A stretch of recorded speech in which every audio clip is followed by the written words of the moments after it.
নমস্কার বন্ধুরা, কেমন আছেন আপনারা? আশা করি সবাই ভালো আছেন। অনিতার রান্নাঘরে আরও একটি নতুন পর্বে আপনাদের সবাইকে স্বাগতম। তো বন্ধুরা, ভিডিওটি শুরু করার আগে বলে আমার এই ছোট্ট চ্যানেলটি অবশ্যই সাবস্ক্রাইব করবেন আর পাশে থাকা বেল আইকনটি ক্লিক করতে ভুলবেন না। তাহলে আমি যদি নতুন কোনো ভিডিও নিয়ে আসি সবার আগে আপনি দেখতে পাবেন। তো বন্ধুরা, আর কথা না বাড়িয়ে আসুন দেখে নেওয়া যাক কীভাবে আমি পান্তুয়া পিঠা বানাচ্ছি। প্রথমে আমি একটা বাটির মধ্যে দিয়ে দিচ্ছি 2 বাটি ময়দা।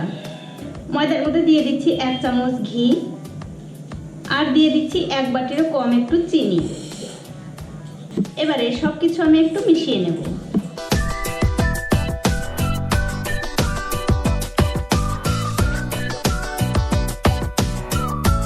মিশিয়ে নিয়ে এর মধ্যে দিয়ে দিচ্ছি আমি দুধ। বন্ধুরা, এই দুধটা কিন্তু আমি জাল দিয়ে একটু ঠান্ডা করে নিয়েছি।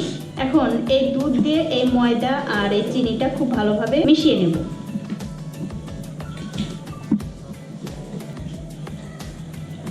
এরকম করে অল্প অল্প দুধ দিতে হবে আর মেশাতে হবে।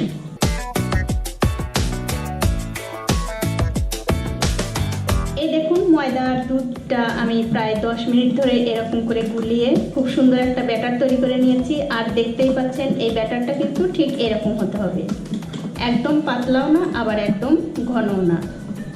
আর বন্ধুরা, এই ব্যাটারের মধ্যে যেন ময়দার কোনো দলা না থাকে সেই দিকটা কিন্তু অবশ্যই খেয়াল রাখতে হবে। এবারে একটা থালা দিয়ে ঢেকে এটা 10 মিনিটের জন্য রেখে দিচ্ছি। আর এই 10 মিনিটের মধ্যে বন্ধুরা, পিঠা তৈরি করার জন্য যে একটা ক্ষীর লাগবে সেই ক্ষীরটা আমি তৈরি করে নিচ্ছি। তার জন্য একটা কড়াইতে দিয়ে দিলাম একটু দুধ আর দুধের মধ্যে দিয়ে দিচ্ছি 1 বাটি গুঁড়ো দুধ আর দিয়ে দিচ্ছি 2-3 চামচের মতো চিনি। যেহেতু বন্ধুরা গুঁড়ো দুধ কিন্তু এমনিতেই একটু মিষ্টি থাকে, তার জন্য মিষ্টির পরিমাণ আমি একটু কমই দিলাম। এবারে গ্যাসের আঁচটা একদম কমিয়ে দিয়ে খুব আস্তে আস্তে এই ক্ষীরটা আমি বানিয়ে নেব। দেখুন, দুধটা কিন্তু জাল হতে হতে অনেকটাই শুকিয়ে গেছে। আর এরকম করে আমি আরও কিছুক্ষণ জাল দিয়ে এই দুধটা আমি আরও শুকিয়ে নেব। দেখুন বন্ধুরা, ক্ষীরটা কিন্তু হয়ে গেছে। এর চেয়ে বেশি কিন্তু শুকনো করা যাবে না, এর চেয়ে বেশি শুকনো করলে কিন্তু আবার একদম শক্ত হয়ে যাবে। তার জন্য ঠিক এরকম অবস্থায় এই ক্ষীরটা নামাতে হবে। আমি এখন এই ক্ষীরটা একটা প্লেটের মধ্যে ঢেলে নিচ্ছি।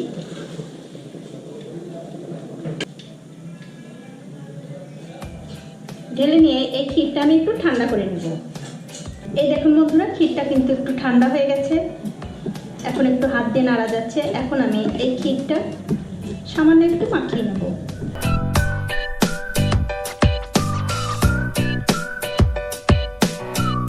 মাখিয়ে নেবার পর এই ক্ষীরটা দিয়ে আমি একটা লম্বা করে রোল বানিয়ে নেব।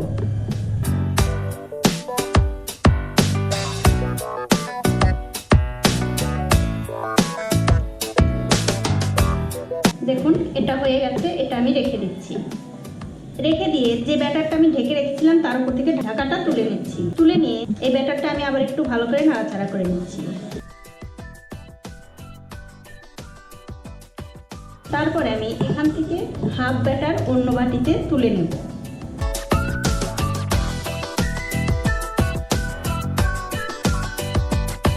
এবারে দেখছেন আমি একটু ফুড কালার নিয়েছি। এই ফুড কালারটা হাফ যে ব্যাটার রেখেছি তার মধ্যে আমি দিয়ে দিলাম। দিয়ে খুব ভালোভাবে মিশিয়ে নেব। বন্ধুরা, আপনাদের ঘরে যদি ফুড কালার না থাকে তাহলে কিন্তু নাও দিতে পারেন, কোনো অসুবিধা নেই। এই ফুড কালারটা দিয়ে আমি এই ব্যাটারের সঙ্গে খুব ভালোভাবে মিশিয়ে দিচ্ছি।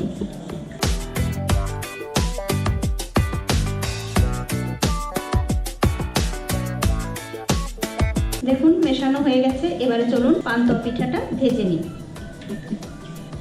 পিঠা ভাজার জন্য একটা ফ্রাইং প্যানে আমি দিয়ে দিচ্ছি 2-3 ফোঁটা সাদা তেল। এই তেলটা আমি একটা পরিষ্কার কাপড় দিয়ে এরকম করে মুছে দিচ্ছি। তারপরে আমি যে ব্যাটারটার সঙ্গে কালার মিশিয়েছি সেই ব্যাটারটা দিয়ে দিচ্ছি। যেহেতু আমার ক্ষীরটা সাদা রঙের, তার জন্য আমি এই কালারফুল ব্যাটারটা দিয়ে দিচ্ছি। দিয়ে দেওয়ার পর এরকম করে ছড়িয়ে দিতে হবে।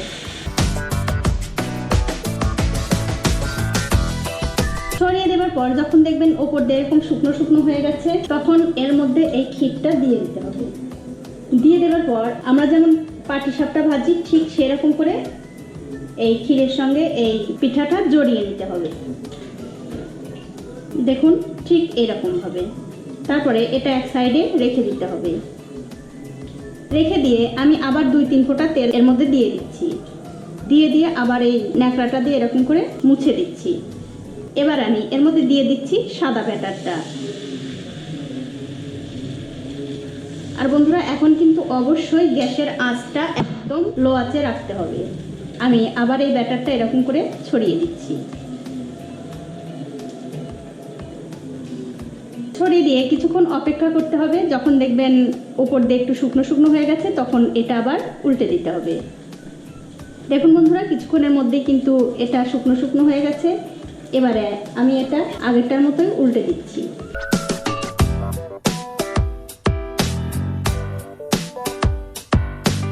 আমি আবার এটা এক সাইডে রেখে দিচ্ছি।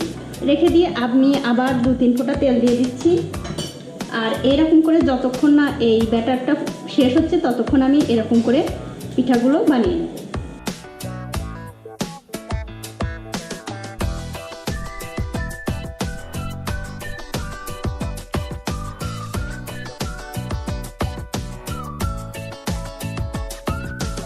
এই দেখুন বন্ধুরা, এটারও কিন্তু শুকনো শুকনো হয়ে গেছে। এটাও আমি ওই একই রকমভাবে উল্টে নিচ্ছি। আর এইরকম করে একটার পর একটা দিয়ে দিয়ে আমি এই পিঠাটা তৈরি করে নেব।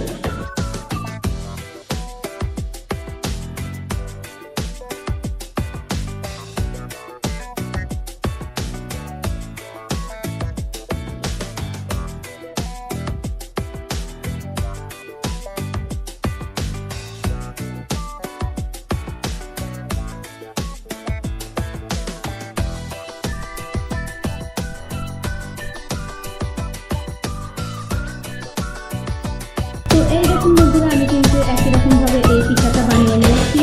এখন আমি এই পিঠাটা তুলে একটা প্লেটের মধ্যে রেখে দিচ্ছি। একটু ঠান্ডা হবে আপনাদের দেখাচ্ছি। দেখুন পিঠাটা আমি একটু ঠান্ডা করে নিয়েছি। এবারে এই পিঠাটা আমি মাঝখান দিয়ে ছোটো ছোটো টুকরো করে কেটে নেব। দেখুন পিঠাটা আমি একটু ঠান্ডা করে নিয়েছি। এবারে এই পিঠাটা আমি মাঝখান দিয়ে ছোটো ছোটো টুকরো করে কেটে নেব।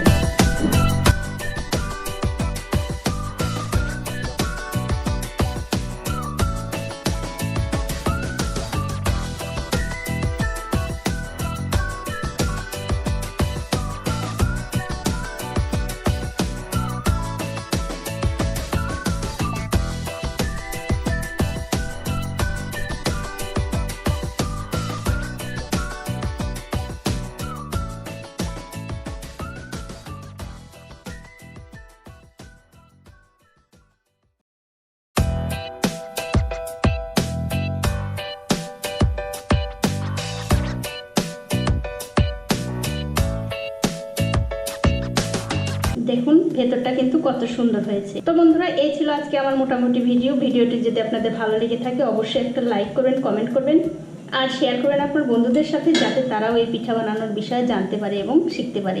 সবাই ভালো খাবেন, ভালো থাকবেন আর সবাইকে ভালো রাখবেন। আজ এই পর্যন্তই, দেখা হবে অন্য কোনো নতুন ভিডিও নিয়ে।